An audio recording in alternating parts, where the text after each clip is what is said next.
You're welcome back. Now, rethinking commitment, rebuilding relationships, renewing mindset, and restoring trust to birth a new Nigeria for Nigerians. How possible is it? Well, this is where the Nigerian Institute of Public Relations, NIPR, Citizen Summit is putting together. And to discuss the summit, let me first introduce in our Abuja studio Mukhtar Zubairu Saraju, President and Chairman of Council, Nigeria Institute of Public Relations, NIPR. You're welcome to Good Morning, Nigeria. Thank you, and good morning, viewers. And also joining us in the studio is Dr. Ike Melia. I hope I got that right. He's the Chairman, NIPR National Summit Committee. Good to have you on Good Morning. Good morning, Nigeria. A pleasure to have you join us. Good morning. Okay, thank you. Welcome, gentlemen, once again. Mukhtar Zubairu Saraju. Rethinking commitment, rebuilding relationships, renewing mindsets, and restoring trust to birth a new Nigeria for Nigerians. That's what you want to take as a business between Tuesday and Wednesday when you convene the citizens of Nigeria to a summit. Break it down. Well, that's been always our business, but that's what we want to showcase between Tuesday and Wednesday. Let me take you down memory lane. I think it's a good step to start with. You and I am sure, grew up into a Nigeria that was a lot more cohesive, a lot more united, a lot more vibrant, a lot more friendly, a lot less hostile.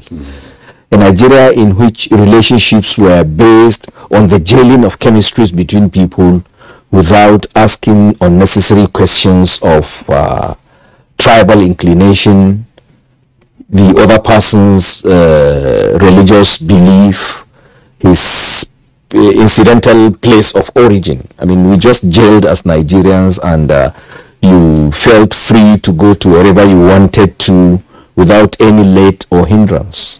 This was the Nigeria that we grew up into, and this is a Nigeria that we believe is the ideal. But is it the Nigeria that we have today? That is not it. Now, the public relations profession has at the core of its mandate relationship building, even where it doesn't exist, and relationship mending where it cracks. The Nigerian Institute of Public Relations became worried at the kind of nosedive that relationships and trusts have sunk into between and among our people. Not just between and among the people, from so many fronts.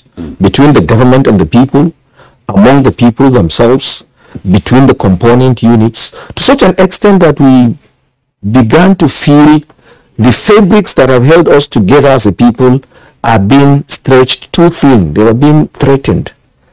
And how were we doing this? We were doing this by sitting on its head, a blessing that God has endowed us with. We've always believed that this country is very, very well endowed in so many ways. Human, natural, whatever resource you think of, we have it. But the best resource that God has blessed us with is the people. And the best endowment that God has blessed the Nigerian people is the diversity with which He created us. But the ability to harness that diversity for the collective good is what has been lacking, which has been what has been the bane of the problem of relationship in this country. The trust gap is widening by the day. Everybody is to thy tent, O Israel. Everybody is on to themselves. Nobody is thinking of the collective whole. Nobody is thinking of the next generation. It has reduced us into a country or a people that have become perpetual prisoners to nostalgia. We always have fond memories of yesterday. And which is what we are talking about now. Because we are talking about the Nigeria that we grew up into. If you tell your kids, the kind of society that you grew up into, where people were not asking people what God they worshipped, what tribe they belonged to, your children in some cases would think this is Tales by Moonlight. But it truly happened. So the Nigerian Institute of Public Relations, conscious of the responsibility that it owes as a relationship minder, as a perception manager, felt it is not an irredeemable situation. At the core of the problem was probably the breakdown of communication peaceful communication. Most of the communication that has been taking place is violent communication, if you like.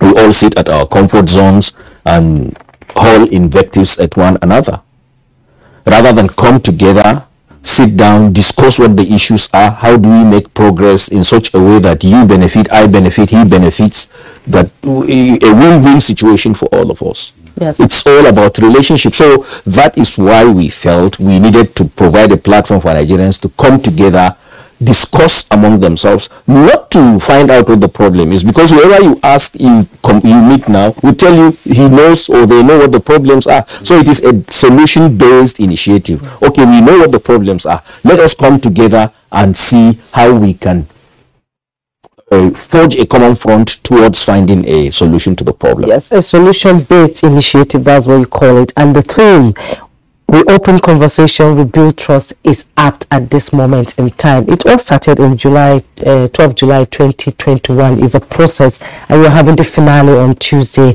and Wednesday in collaboration with 70 organizations.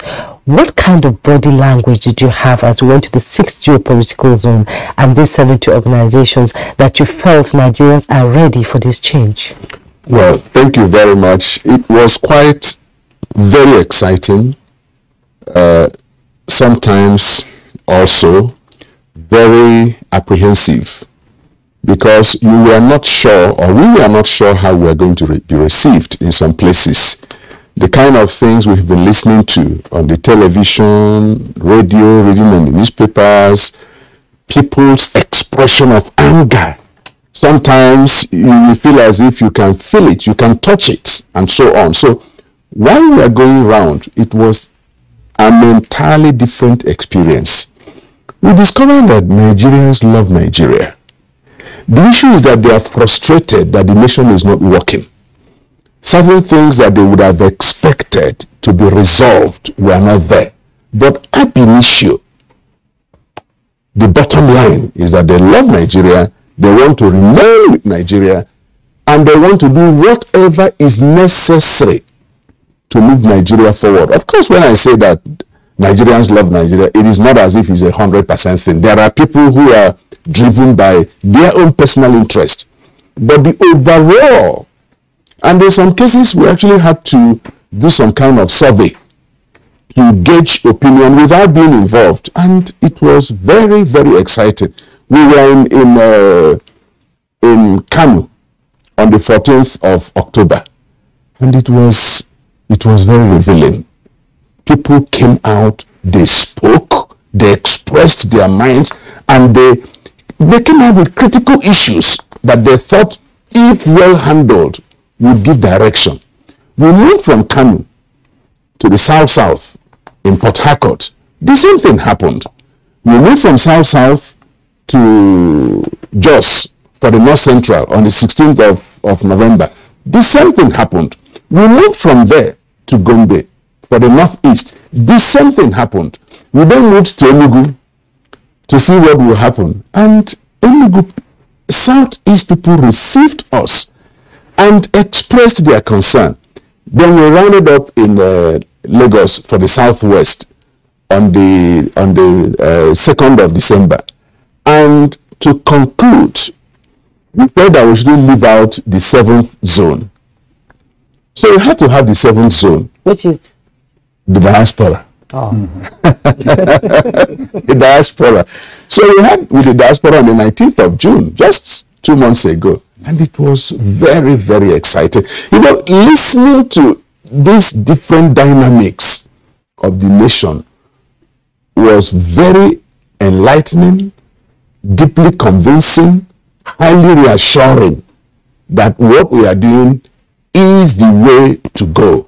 And out of it, we brought out 17 issues that were bothering the minds of Nigerians. That's how we designed the syndicate groupings that we have. We have 14 syndicates based on different sub-thematic areas. And these are the issues that cut across integration, reconciliation. What do we do about the economy to make it people-driven, based on productivity and growth? What do we do about how do we re-engage in security? How do we get people involved in security? Is peace a product or a process or an event?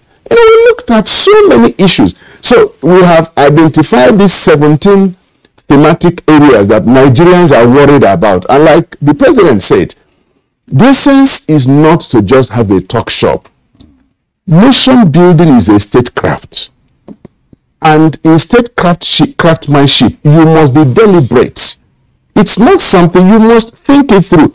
We are not doing this just for 1 year. It's a 10-year development program that the institute under his leadership developed for 10 years. We'll keep engaging Nigerians.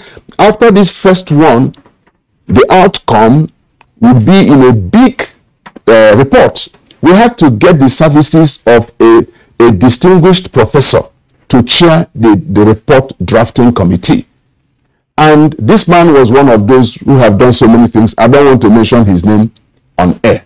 But he has accepted. We had to get the services of an institute affiliated to one of the best universities in this country to preside or supervise the writing of this report. And more importantly, we want this report to be implementable. Not to come and give us the problems. We know the problems. But we now want to know these solutions. So we are bringing experts from different parts of this country. Those who have labored, more importantly, those who are passionate about seeing Nigeria move forward, to come and talk. Every syndicate has 3 speakers. And we want to listen to them. And we have brought in the best people to rapporteur for each of the syndicates, just to make sure that nothing is lost. We are deploying technology to cover everything so that they will go back and then look at these things and make sure that we have the best of report that will be implemented at local government, at state, at federal. That's why we are partnering. Out of these 70 organizations, we have government agencies, we have civil society organizations, we have labor union, we have students, we have youth, we have women, we have professional groups. Everybody is bringing what he can offer to ensure that at the end of the day, we have the best. But more importantly, we are developing a citizens' charter. Because we discovered that, yes, we have our constitution. But what is it that makes me want to die for Nigeria? Do I have a charter? Do the citizens have a charter? We don't have a charter as a people. So we are hoping that one of the outcomes, major outcomes indeed, of this summit is to develop a citizens' charter that will henceforth begin to guide us. And I'm delighted that organizations like Algon at the grassroots are working with us, and so on and so forth. So we have thought through this very carefully because we are professionals. And I think it's a right time for professionals to begin to get engaged in nation building and governance, in leadership and governance. Not just to be in our executive offices. No! We have to bring in, and you let me stop, he's giving me a sign. Because from your smile, you really enjoy what you're doing. Thank God you've seen the signal anyway. Congratulations, NIPR. And of course, congratulations for that's your project. It's really moving on a very fast lane and then making the impact. It's so similar if it's the social contract between Nigeria and Nigerians that you are looking at. It's so similar if also the Nigerians are passionate about this your approach, given where you've gone to, and then what you really want to put on the table for Nigerians this time around, the citizens. And who exactly are you going to call? Now you've talked to everybody else. You're in all the zones. You are even outside Nigeria because you took diaspora. Then who else are you going to call? We are going to call ourselves.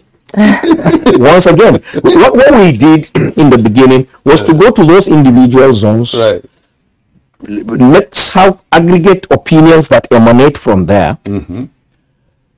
Like we were in Enugu, and I want to tell you one interesting thing that happened in Enugu. Go ahead. When I told, you were there, when I told some of the kids there that there used to be a time in Nigeria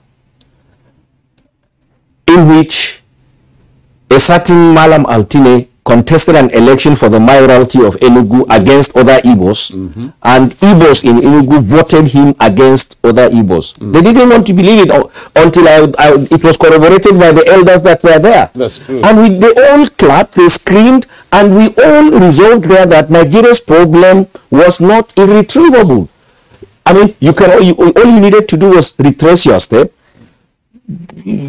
ask yourself the necessary, even if difficult question: where did I miss it? What went wrong? If it happened in those days, we are supposed to be progressing. And I told them that not just in the 50s about an Altini, in Kaduna State, where I come from, as recently as 1999, people of Kaduna South local government, which is where I come from, voted for an Igbo man to represent them at the Kaduna State House of Assembly. So it is not a century-old development that we can easily forget. So we can use those things. We are trying to use those things to galvanize people. But what we want to do in Abuja now is for all of those zones, the 6 geopolitical zones and the 7th zone, like he said, to come together, and each one presents their report here, and then we take it up from there. We see we're providing a very large port that we're going to use we are servicing as chefs now to ensure all the reports are going to be the condiments. Yes. We are going to have to come out of the myriads, out of the diverse opinions that we have. We want to come up with a national opinion. Okay. Like the Citizens Charter. Can you go deeper into it briefly? Well, I don't know if I can do better than he has said about the Citizens Charter. All it talks about is to put us on a platform whereby we'll be continuously asking ourselves the relevant questions. Why am I supposed to die for Nigeria? Yes, I'm supposed to die for Nigeria. Why am I supposed to do that? What is it for me to do to ensure that I bequeath a better Nigeria than the one that I inherited? These are part of the essence of the Citizens Charter, because progressive societies all over the world are built in such a way that every generation works very hard to ensure that they bequeath a better society than the one that they inherited. But like I said earlier on, ours is a perpetual nostalgia. Reminiscing about yesterday. So the essence of the Citizens Charter is to put us on a platform, so that we put a scale. Are we doing the right thing?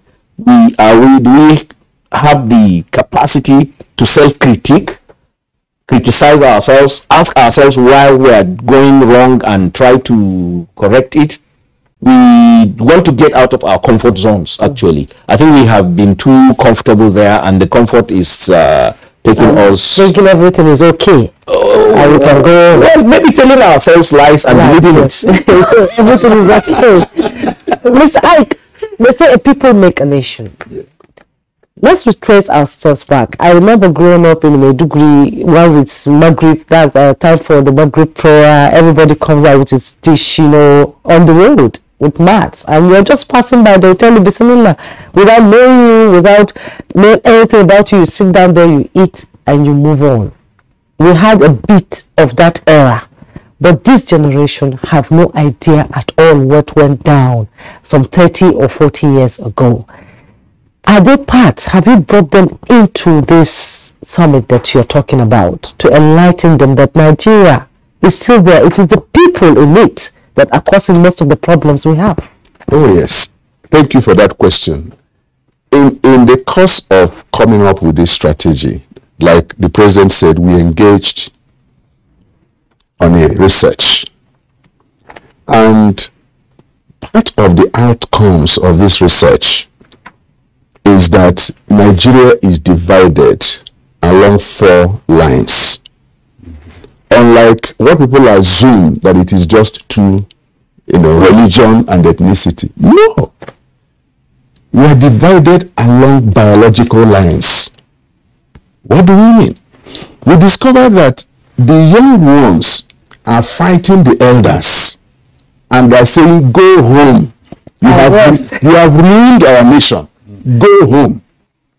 The elders are saying, you don't have experience. You know nothing. Look at the young ones who have given opportunity for leadership. They crashed. So when we discovered that, we then came up with a strategy that what is required is collaborative engagement.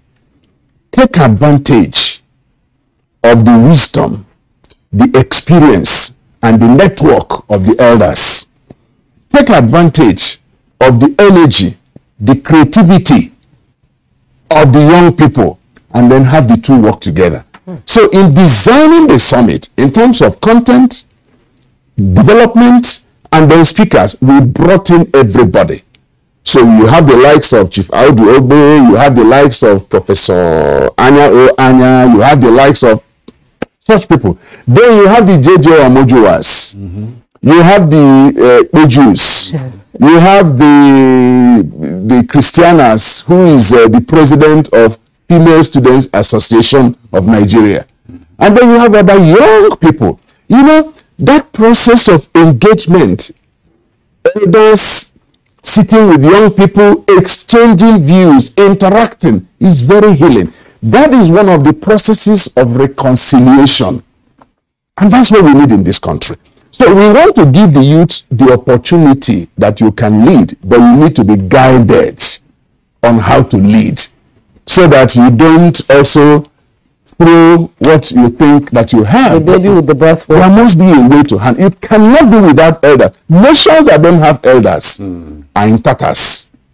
And maybe I assure the elders too on the other side that there is an upcoming generation that is very willing and ready to take up. Exactly, and we should give them a chance. You know, this book by Ayekwama, I love that book, and I love the title. Beautiful ones. The beautiful ones are not yet born. But you see, the beautiful ones cannot be born because the ugly ones have refused to die. That's it. So long as the ugly ones refuse to die, the beautiful ones are not prepared to come. So there has to be engagement. So what is the way forward? As Ike talked about, you want to come up with a report that's talking about the aftermath of the summit, what next after that, a report that is implementable. Reports are there in this country, beautiful ones, huge ones, fine ones, timely ones, but not implemented. Yes. But he said you want to come up with a report that is implementable. How different would that report be? And how implementable would it be? Okay. In 1 minute, please. Oh, okay, I'll do it in 50 seconds. Okay, good. 2 things. One, we made sure that this effort has received the buy-in of virtually all the stakeholders that we have mentioned. Maybe the problem of other reports was that they were the products of programs that were designed maybe to buy time. There are some other ulterior motives for them. But in this, there was none. It is just passion about Nigeria. 2, he did mention of the fact that it is not a one-off thing. We are not just coming here next week and when we disperse, it goes back into the shelves. No, it is a 10-year plan that we have, that we intend for the institute to ensure that it harasses, it coerces, it cajoles, it continues to prick the conscience of the government to ensure that whatever it is we come up with, it remains at the front burner of discussion in the country. And one last thing is that we have tried to engage virtually everybody, governments, all the tiers of government and the tiers and levels of government, federal, state, local, executive, judiciary. Well, judiciary is largely out of it, but legislature. You know, there are some of the problems in this country that actually require attitudinal change. There are those that are only asking for some executive action there are those that require legislative action. Yeah. So we are engaging. I'm going beyond 50 seconds. Well, I've not yet got 60. So we are engaging all of those things so that we remain at the front burner. I wish we had more time. Thank you. Well, thank you so very much, Mutaz Surajo, President and Chairman, Chairman of Council, Nigerian Institute of Public Relations. It's a pleasure. I wish you all the best. And some, gratitude goes to Dr. Ike Meleku, Chairman, NIPR National Summit Committee. It's a pleasure. Thank you very much. What I forgot to tell you was that NTA too is a partner in this thing. Oh yeah. That's why we're here. Very big partner. And sincerely, we are so grateful to the NTA. If you quantify what NTA has done for the nation through this engagement in being involved in Citizen Summit is a lot. And we really, really appreciate the NTA and other media organizations that have risen to support this. We've always been there. We'll keep being there for you. Thank you.